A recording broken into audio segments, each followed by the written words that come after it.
వస్తాను అబ్బాయి. 2020లో నా భర్త యాసిడ్ తాగి ఉన్నాడు. పెద్ద సమస్య వచ్చి పడిందే, ఇప్పుడు ఏం చేద్దాం? ఆ తాగినప్పుడు ఆయనకు గొంతంతా కాలిపోయింది, పేగులు కూడా కాలిపోయాయి అని చెప్పారు. ఎస్ఐయా నువ్వంటూ నా తోడుంటే నా భర్తకి ఏమి కాదు, నా భర్త తిరిగి మళ్ళీ మాట్లాడతాడని నేను నమ్మినాను. పిచ్చి మీకై ఉండాలి, ట్రీట్మెంట్ మాకై ఉండాలి. అంటే నాకు పిచ్చా? అవును, క్లియర్ గా ఉందిగా. అప్పుడు నా భర్త ఒకటే మాట అన్నాడు. ఏమన్నాడంటే, నాకు ప్రేయర్ ఆయిల్ అయ్యి నాకు నోరులో నుంచి మాట వస్తుందని సైగలతో చెప్పినప్పుడు నేను నమ్మి నూనె వేశాను. ప్రేయర్ ఆయిల్ వేసిన వెంటనే నైట్ అంతా అలాగే నిద్రపోకుండా మంట మంట అని అల్లాడినా కూడా మండుతున్నట్టుంది. మంచినీళ్ళు తెమ్మంటారు అంకుల్? మళ్ళీ ఉదయాన్నే లేచి మాట్లాడి నేను ఇక్కడ ఉన్నాను సార్, నేను వెళ్ళిపోతాను డాక్టర్లతోనే చెప్పాడు. అద్భుతం, మహా అద్భుతం. ఒక డాక్టర్ గా నా వల్ల కాని పని నాన్నగారు వల్ల అయిందమ్మా. సారీ. ఏమి మాట్లాడలేవు? ఎవనివరా నువ్వు? మూగోనివా? అవునక్క. I praying in the name of Jesus. యేసు నామములో నోరు తెరబడును గాక. ఎవడురా నువ్వు? తప్పురా. తెరబడును గాక.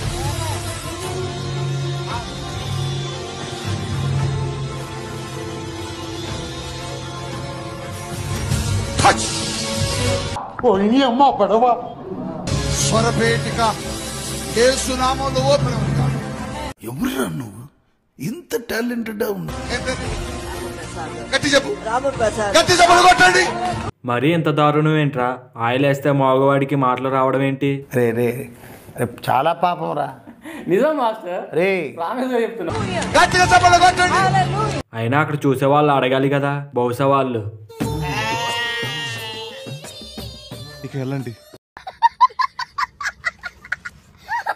ఏ ఊరు నీ ఊరు? మాట్లాడుతున్నావు ఇప్పుడు రాదు, కానీ దేవుడు ఈ రోజున ఆ వ్యక్తికి దేవుడు స్వరమిచ్చి మాట్లాడించాడు. ఇదొక హఠాత్ పరిణామం, ఎవరు ఊహించినటువంటిది. ఓకే, సెకండ్ అండి. ఒక ఆవిడని, అమ్మ మీ అబ్బాయి ప్రార్థనకి రాలేదంటే ఇంటికాడ పనులు ఉన్నాయండి అందుకే రాలేదన్నాడు. సిగ్గులేదా నీకు? అరే ఏంట్రా ఇది? ఇంటికాడ పనులుంటే ప్రార్థన మానిపిస్తావా కొడుకుని? మరి పనులు మానుకుని నీ సొల్లు కబుర్లు వినడానికి వస్తారా? ఇంటికాడ పనులు ఉన్నాయని ప్రార్థన కొట్టమని చెప్తావా? సిగ్గులేని జీవితాలు. Doctor what's problem? చిన్న మెదడు చితికింది, పెద్ద మెదడు పగిలింది, టోటల్ గా బ్రెయిన్ పని ఉన్నా కూడా పని కంటే దేవుని ప్రాముఖ్యం అని చెప్పాలి. అది విశ్వాసం. అది నీ నువ్వు అడగంగానే దించేయాలి. ఆశ దించేస్తాడు. ఎందుకు దించుతాడు? అసలు నువ్వు ఎక్కడ దిగావు ఆయన కోసం? ఎవడు అడిగాడు రా నిన్ను? ఎవడు అడిగాడు రా? నువ్వు దిగలేదు, ఒక మెట్టు దిగలేదు నువ్వు. ఆయన మాత్రం దించేయాలి మొత్తం. నీకే దించేది. ఆయన ఆశీర్వాదం మాత్రం దిగదు. ఆడు వచ్చాడంటే పెద్ద తలనొప్పరా, వచ్చేసాడు రాడు. సాక్ష్యం చెప్తాను వినండి. మాకు నమ్మకం లేదోరా, ఏమనుకో. మా అమ్మగారు మా నాన్నగారు యేసు ప్రభు నమ్మలేదు. వారు అన్యుల కుటుంబానికి చెందినవారు. ఓకే. మా నాన్నగారికి మా అమ్మకి పెళ్ళయి 11 సంవత్సరాలు వివాహం జరిగింది, కానీ పిల్లల పుట్ల. అక్కడికి ఇక్కడికి మొత్తం ఎక్కడికి వెళ్ళమంటే అక్కడికి వెళ్ళిపోయేవారంట. ఎవరి కోసం నాకు తెలీదమ్మా. చివరికి యేసు ప్రభు నమ్ముకున్న తర్వాత మా తల్లిదండ్రికి 3 పిల్లలు పుట్టారు. Flash back. అరటికాయల ద్వారా పిల్లలు పుడతారా? అరటికాయల ద్వారా పిల్లలు పుడతారా అంటే విశ్వాసం ఉంచు, దేవుడు అద్భుతం జరిగిస్తాడు.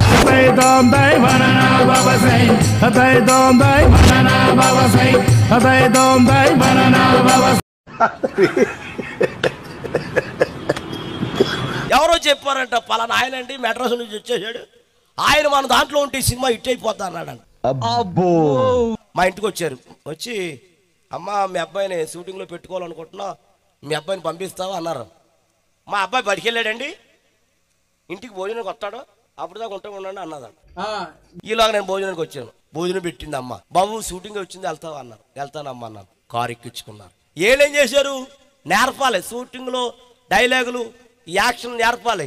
ఏమి నేర్పకుండా, ఏమి చెప్పకుండా కారు దిగాక అడిగాను, ఏమండి నాకు ఏమి నేర్పేది అన్నాను. ఆయన అంటాడు, నీకేమి ఉండదు అన్నాడు. ఏమి లేనప్పుడు నేను వెళ్ళిపోతాను అన్నాను. సరిపోయింది. నీవు పిల్ల దెయ్యను అన్నాడు నన్ను. ఆయన మాయలి పైకిరంట. మరి ఏవేయాలన్నాను? నువ్వేమీ ఎక్కర్లేదు, నేను ఓం రీమ్ అంటాను, నువ్వేమో పొగేస ఉండాలన్నాడు. ఒక కుర్రోడు వచ్చాడు, రండి మీకు రంగు వేయాలన్నాడు. ఒకనికి రంగు వేయాలంట. అసలే ఎరుపు కదా, ఈ ఎరుపుకి ఆ ఎరుపు రాసేసాడు. ఆ ఎరుపు ఈ ఎరుపు ఎక్కువైపోయి తారు డబ్బా కన్నా ఎనమైపోయింది. దాని తగ్గ నల్ల గోబునేసాడు, నల్ల విగి పెట్టాడు. బాబు ఒకసారి అర్థమెత్తావా అన్నాను. అన్నాడు. ఆ మొహం చూసుకుంటానా అన్నాను. ఆయన అంటాడు, ఏమండి నేను వేసినోడికి నాకే భయం వేస్తుంది.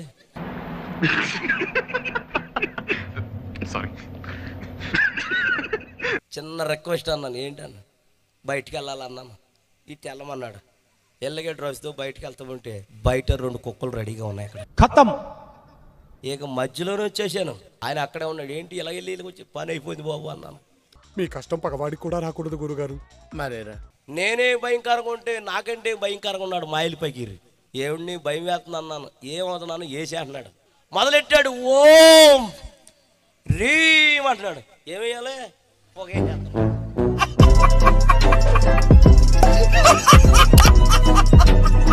ఇక్కడ ఒకటి పీకు. ఇండియా కినపడేటట్టు పీకో. బాగుండదు. పీకమన్నప్పుడు పీకో. కాదు కాదు నా మాట. నువ్వు నిజంగా భారతీయుడు అయితే పీకో. పీకమన్నంతే పీకో. Okay okay.